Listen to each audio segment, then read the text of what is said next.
Nous sommes quelques membres du collectif Réel Engagement que Madame Lavieille connaît bien, évidemment. Alors bien entendu, on a la bienveillance requise pour le temps de la fondation, le temps de la mise en place. Évidemment, il faut du temps. Mais en même temps, on ne veut pas, par notre silence, cautionner des choses qui pourraient s'installer dans la durée. Entre autres, le principe qui était remis en cause de ne plus fonctionner sur les places de période hivernale, mais de fonctionner sur l'année. C'est pas ce qui est en train de se mettre en place. Entre autres, quand vous parlez d'orienter des personnes en fonction des besoins, quand on travaille sur le fait qu'il ne faut pas laisser de place vide, évidemment, on peut moins bien travailler sur l'orientation en fonction des besoins des personnes, puisque le fait de devoir remplir les places systématiquement, et j'entends bien les conditions financières par ailleurs, mais c'est une source d'inquiétude. Et puis le fichage des personnes par les logiciels, hein, que ce soit l'un ou l'autre. On a bien conscience qu'il y a vraiment un dialogue à avoir de manière plus approfondie. Alors c'est pas forcément d'abord au niveau national qu'on peut le faire, mais en tout cas au niveau local certainement, avec l'ensemble du corps des travailleurs sociaux, parce que c'est vrai que, et là c'est pas seulement le SIAO, c'est toute la refondation qui réinterroge vraiment très profondément les pratiques du travail social, le positionnement des travailleurs sociaux dans une chaîne de réponse, et que c'est normal aujourd'hui qu'il y ait beaucoup d'inquiétudes déjà sur ce point-là. Après, sur les autres inquiétudes,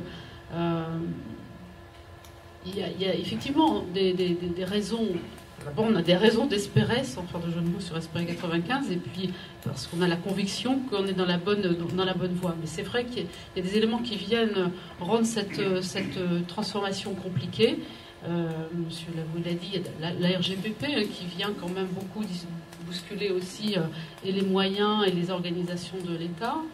Il y a des choix qui sont faits de maîtrise des budgets. Hein. Alors après, il appartient à chacun d'avoir son propre point de vue sur des choix qui sont faits, mais là, ça c'est le domaine du politique, donc évidemment je ne me prononcerai pas là-dessus, mais de fait on est dans un cadre de... Non, c'est pas la question. La question est-ce qu'on peut faire des orientations adaptées quand on doit optimiser absolument le remplissage des... Peut-être que je faisais un détour un peu long pour y parvenir, mais il y a quand même donc un contexte effectivement de restriction de moyens et aussi d'optimisation de la ressource. Donc c'est vrai qu'entre l'idéal qui est d'offrir évidemment la meilleure solution possible à la personne en fonction de ses difficultés, il y a un certain nombre de contraintes. C'est qu'aussi on ne peut pas laisser des places vides, parce que des places vides ça coûte, et donc justement dans un contexte où l'argent est rare, on ne peut pas non plus, je veux dire, se permettre ça. Alors je conçois que c'est difficile, mais moi mon rôle c'est encore une fois de vous dire ce vers quoi on veut aller,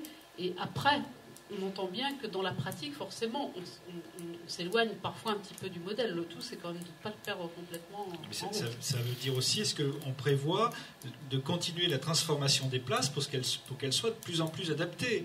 C'est ça l'enjeu. On peut comprendre qu'aujourd'hui, on ne laisse pas une place vide, et par défaut, quelqu'un qui devrait être dans une résidence sociale, on va le mettre dans un centre d'hébergement. C'est pas une orientation adaptée, tout le monde sait, sauf que le monsieur il est à la rue, ou la dame, ou la famille est à la rue, et on lui propose une place d'hébergement parce qu'on n'a que ça, par défaut.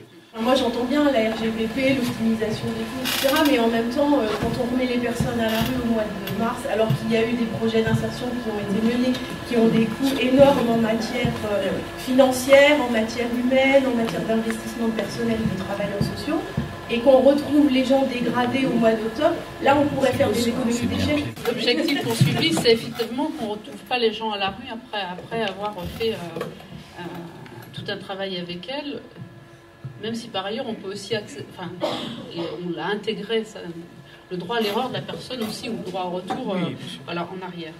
Alors, bien sûr qu'il y a des options fortes qui sont prises sur l'évolution de l'offre d'hébergement. Alors là, c'est l'autre élément de la refondation. Alors, je ne l'ai pas encore dit, alors le logement d'abord, mais vous me poussez à le dire, alors je vais le dire. Alors, le logement d'abord, oui, vous le savez, c'est une orientation politique et stratégique forte qui a été prise, de dire la finalité de l'action publique, c'est quand même d'amener les gens au logement. Tous ceux qui peuvent intégrer un logement, on doit les amener au logement. Et je dis tout de suite après, ça n'a jamais signifié la disparition du secteur de l'hébergement, même si certains pensent que c'est ça qu'il y a dans les têtes, en tout cas pas dans les nôtres. Mais par contre, c'est remettre l'hébergement à sa place. C'est-à-dire que l'hébergement, c'est effectivement parce que certaines personnes ont besoin quand même de passer par la structure d'hébergement et qu'on y fait un travail particulier qu'on ne peut pas forcément faire dans le logement autonome. Le danger d'un fichage, est-ce qu'il va exister par rapport au système d'information, tant projet 10 que le système d'État, parce qu'il y a, en gros, on s'oriente vers deux systèmes, soit le système d'État, soit projet 10. C'est-à-dire, Alors, moi, je pense que vraiment, il n'y a pas de pilotage d'une politique publique sans connaissance. Et c'est vrai aussi pour le champ de l'action sociale. Et très franchement, tout ce domaine de l'action sociale, vu par d'autres, et notamment par les gens des finances et du budget, on peut ignorer ce qu'ils pensent, mais c'est quand même avec eux qu'on discute des moyens. Ce champ de la cohésion sociale continue à traîner une image de gens qui dépensent et de gens qui, je vous l'ai dit tel que, parce que c'est ce qu'on entend, c'est ce qu'on nous dit, de gens qui dépensent, de gens qui demandent toujours plus d'argent et de gens qui sont incapables de dire ce qu'ils font avec l'argent. Évidemment que c'est caricatural, mais quand on discute avec les gens de Bercy, c'est les premières choses qu'on nous renvoie. Donc il faut absolument qu'on objective la connaissance. Et ça doit servir ensuite à défendre des moyens, des budgets, la confondation d'une politique. Alors, évidemment, ça passe par des systèmes d'information. Là où vous êtes vraiment complètement dans votre rôle, c'est de dire attention, il faut avoir toutes les garanties, c'est pas des fichiers nominatifs, il ne s'agit pas de ficher la pauvreté, et on est complètement d'accord avec vous. Mais il faut trouver le bon moyen. Je pense que, franchement, pour assister au certain nombre de réunions à l'interne de la DGCS, ils ont vraiment ce souci. Madame, ma question est éminemment politique, je l'avoue, elle s'adresse à vous. Vous êtes adjointe au délégué interministériel. On a parlé d'optimisation dans le cadre du SIAO, on a parlé du logement d'abord.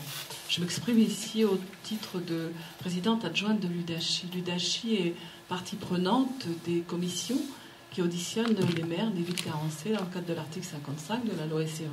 Monsieur le préfet du Val d'Oise y met beaucoup d'énergie. Peut-être que les choses bougeront pour les villes qui sont les plus réticentes. Ça aidera le projet du logement d'abord, qui est une façon de dire, mais qui pour l'instant n'est pas très visiblement efficace. Mais je voudrais faire le parallèle avec l'article 69 de la loi Moll. Nous savons que dans le cadre du SIAO, on optimise, c'est ce qu'on vient de dire à l'instant, on optimise.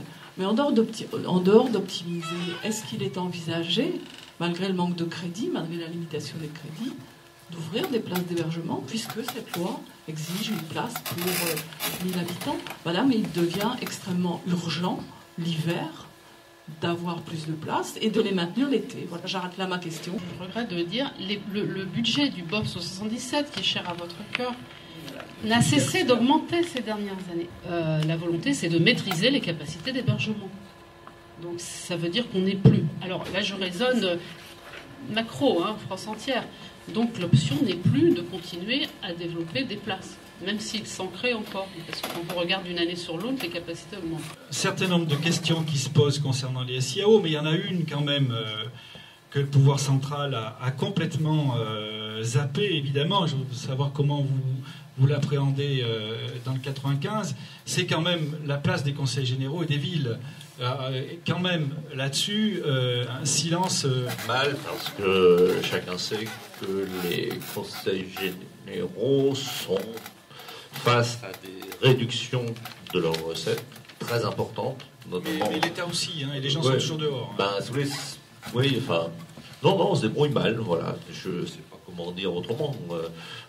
On a des contacts techniques d'excellente qualité avec des gens de valeur, mais qui sont arc-boutés sur le maintien de leur budget, comme nous, on peut l'être sur le BOP 177 et sur le 303. Voilà, Donc, les coopérations, les synergies, tout ce qui coûte pas cher se fait.